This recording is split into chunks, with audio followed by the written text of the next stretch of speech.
Hey guys, Jeremiah Cobb.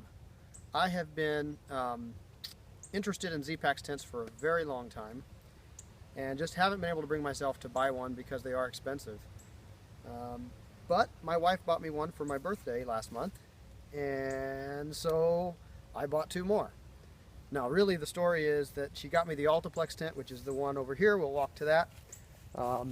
And that was the one I had thought that I wanted. Once I got it and set it up, I sort of started to second guess that, and so I bought these other two tents, the Duplex over here and the SolPlex that I was standing in front of a moment ago, and decided to compare them. So I'm super excited that I got them. I've got them set up in my yard. I've been playing with them. I've got them set up, and decided to shoot a short video of kind of the features, comparing them, and some of my initial first impressions with them, some of the things I liked about them, didn't like about them, that sort of thing. Joe at Zpacks, Joe Valesco, he already has lots of videos on YouTube that show how to set them up, how to break them down, some of the features. So I'm not going to go into a lot of those details. You can look at those videos if you want. I'm just going to show you my first impressions and kind of what I thought about them and go from there. I've really been interested in it because they're super lightweight. For the ultralight backpacking industry, these are super lightweight, about as light as you can possibly get and still have a full-fledged tent with bug protection and everything. The other thing that really was appealing to me is that they're super simple in terms of the design, and not very hard to set up or tear down. Some of the other tents that I've used or looked at, they're just a little bit more difficult, not as simple, a little more complicated in the setup. I loved the simplicity about these. I loved how light they were, so here we go. The reasons I thought I wanted the AltaPlex is I'm one of those ounce counter guys, and I like to get my gear as lightweight as possible. But at the same time, with a tent or any sort of shelter, I like to keep my gear actually in the tent with me most of the time. Not the shoes, but the backpack and some of the other gear.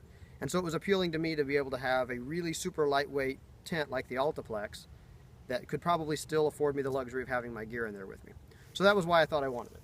So some of the features, if you come a little closer, some of the features are that I actually really like about this tent as compared to the other two is that the overhang is a little bit more. So from the netting, the bug net here and the bathtub floor, the overhang, because it's a taller pole, this overhang with the doors open naturally extends farther. On the other two, the overhang is less, so you'd probably get a little bit more rain in the tent, potential at least.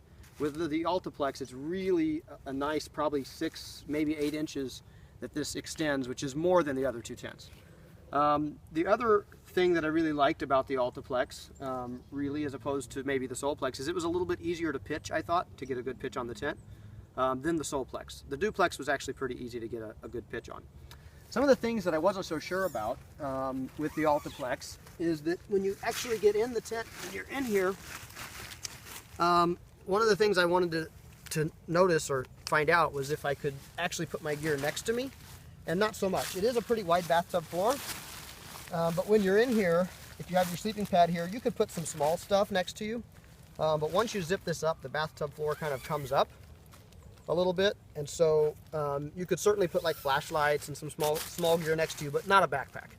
So I came to the conclusion that the backpack for me would probably have to live at the foot or the head. And the length on the tent is really no different between this one and the other two. So then I started to wonder if maybe a SolPlex would be a little better. A couple of other things I didn't really love about the tent is there's a loop. I don't know if you can see it, probably can't, but there's a loop inside here next to the pole that you could hook like a flashlight or something there if you wanted to. But there's not a second loop, so I wouldn't be able to like string a rope across here and hang wet socks or something like that. And while it really doesn't get in the way, it's just kind of a, I don't love the slanted ceiling. It's not a big deal, more of a personal preference, but I don't love it. And for me, I'm a short person, and so I'm about 5'6". I can't reach up here very easily from a sitting position to like turn on or off a light. So I'd almost have to like get up to do that. And so the extra height really doesn't help me a whole lot. The width is maybe nice. I could fit a kid in here with me. But really I would probably put my gear at the foot, and the height doesn't help me, and the ounces are a little bit more than I thought was maybe worth it, given that I could also get basically the same features with the SolPlex. Here we have the SolPlex tent, the single person. My biggest concern with it, when I had read all the specs online and looked at the reviews, was that it may be a little bit tight width-wise. I'm a side sleeper, and so I was a little concerned that I may be bumping the sides of the tent, which could be a problem. Some of the other single-person tents that I've used in the past, I kind of had that problem with, and so that was my biggest concern. So when I got it and set it up, I found out it really wasn't that bad. It's actually quite spacious inside, quite roomy for one guy, and it's the same length as the AltaPlex and the Duplex. They're all 7.5 feet long, and so plenty of room to put my gear at the foot or the head. And since I decided on, with the AltaPlex, it's really not wide enough to put my gear there. I could fit a kid in there with me, a small child, 9, 10, 11 years old, but really couldn't do 2 adults in it. So the benefit that I thought I would get with the AltaPlex, to be able to have my gear in the tent with me, I can also get that with the SolPlex. And it's 4 ounces lighter. So with the SolPlex, you're looking at poles and stakes and everything all in, just around 20 ounces, 20.21 ounces. With the AltaPlex, it's about 4 ounces more than that. And so the benefit wasn't that much. So a couple things I really like about this as opposed to the AltaPlex: it does have 2 poles. There's a small pole over here, and so he's been able to put little loops on both sides next to the poles. So 2 things that I like about that. One is I can string a rope across it fairly easily and hang wet socks and things like that. The other thing is they're both accessible easily to me from a sitting position. One of the things I didn't love with the AltaPlex is it's made for a taller person, and so I couldn't easily reach the loop to click on or off a light, and that was a little bit of a bother to me. This one was very roomy, even with it zipped up. You'll see when I zip up the bug net, it's actually still quite spacious, even for a side sleeper. So these walls are a little bit flexible. You're not going to get yourself wet touching the screen. And so, you can roll over, you can sleep on your side. There's lots of space here for one person. And I was concerned that may not be true. But after getting it and sitting in it and setting it up side by side, it's actually quite spacious. It's not got quite as much room as the AltaPlex, of course, but functionally, it's got as much functional room, I guess, I would say, and some of the features with the loops and being able to reach them and that sort of thing, I thought were a little bit better. On the negative side, really the only major negative, because it's super lightweight, functionally it's very good for one person, I thought it was just a little bit harder to get the pitch right out of the gate. It's not that it's that bad or that difficult, but I thought it wasn't quite as easy, and I'll show you a trick on that in a minute. And I didn't love the slanted ceiling. It's not bad. I mean, I can sit up in here. I've got plenty of room. It's just one of those things that, not a deal breaker, but something I didn't just love was the slanted ceiling. So let me show you over here and there's other videos that show this as well, that are like Zpacks videos or other reviews that people have done. But whenever you're setting it up, if you always set the tension on the line so that this isn't all the way, like when I got the tent, this was all the way pushed in.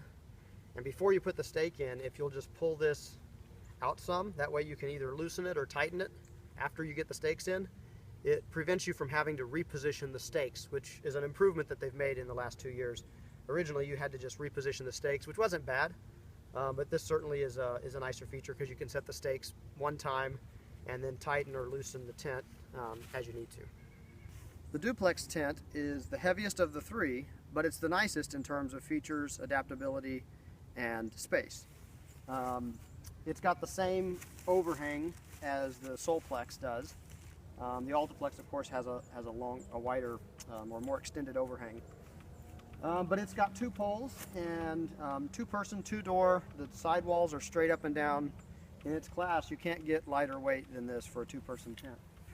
On the inside, some of the features that I really liked, it's got, of course, the 2 poles, and so the loops that it has on the inside, there's one on each end next to the pole.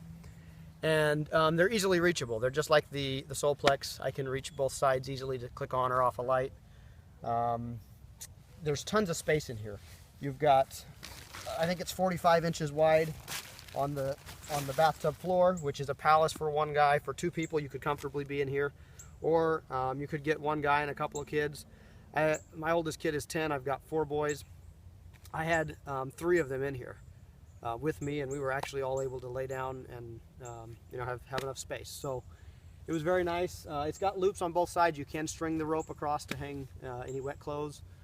And one of the nice things about it, again, not a deal breaker on any of the others, but the ceiling is high all the way across. So you pretty much got 48 inches all the way across, and it feels a lot more spacious than the others for that reason.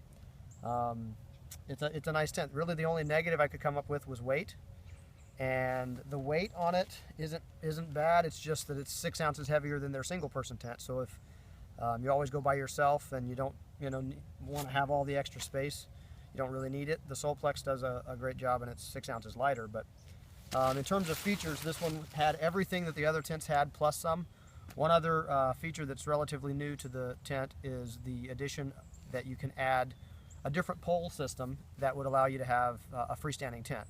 So if, in that sense, like I said, it has a little bit more flexibility or adaptability to the tent versus some of the others. Really nice tent. I liked it a lot. So, in summary, the SolPlex, I came to the decision that if I was a solo hiker all the time, didn't ever have a need to take somebody with me, hands down, without a doubt, this would be my choice. I didn't love the slanted ceiling, but that wasn't a deal breaker. Everything else it has in terms of features, and it wasn't crowded or cramped or anything. It felt really roomy. And so if I never took anybody with me, if I was always solo, this would be it. I think I mentioned I have kids, and so I will be taking them with me from time to time. I do solo hiking. I do hiking with a group, although when I'm with the group, usually I'm still responsible for my own shelter. So in both of those situations, this would be the tent of choice. But with the kids, I decided I needed a little bit more room, so I decided not to go with the SolPlex for that reason. If I could buy 2 tents, I would buy this one and take it on solo trips. For the weight, you can't beat it. I think it's fantastic. For the AltaPlex tent, I decided to rule it out. To me, because I am short, it just didn't, as compared to the SolPlex and the Duplex, it didn't have the benefit versus the weight concern. So it adds extra weight over the SolPlex, doesn't add a lot of extra benefit to me. The width wasn't that big of a deal to me because I had plenty of room in the SolPlex, and all the other features really were either the same or in many cases better with the SolPlex because I am short. If you were a tall guy, I think this would probably be your choice. You'd have a little more height and maybe a little bit more room on the sides. I'm only 5'6", so it just didn't make sense to go with that one for me. So I decided against the AltaPlex for that reason. The Duplex is what I decided to keep. And again, if I was a solo hiker, it'd be the SolPlex. But since I do take my kids with me on some of the trips, this one made the most sense. I could fit me and at least a couple of kids in there. When the kids get older, they can take their own tent and I can have a couple more kids with me. Or if I go solo, it's only 6 ounces more than if I were to pick the single person tent. It really didn't make sense to go with the single person and limit myself to always having to just be myself in that tent. Everything else, this one had either as good or better features than the others, and the weight penalty was so small in terms of the difference between them. This one just, for me, at least in my situation, made the most sense. So that's what I ended up deciding to go with. Thanks so much for watching. I hope you found this really helpful. If you did, please like and subscribe it, and happy backpacking.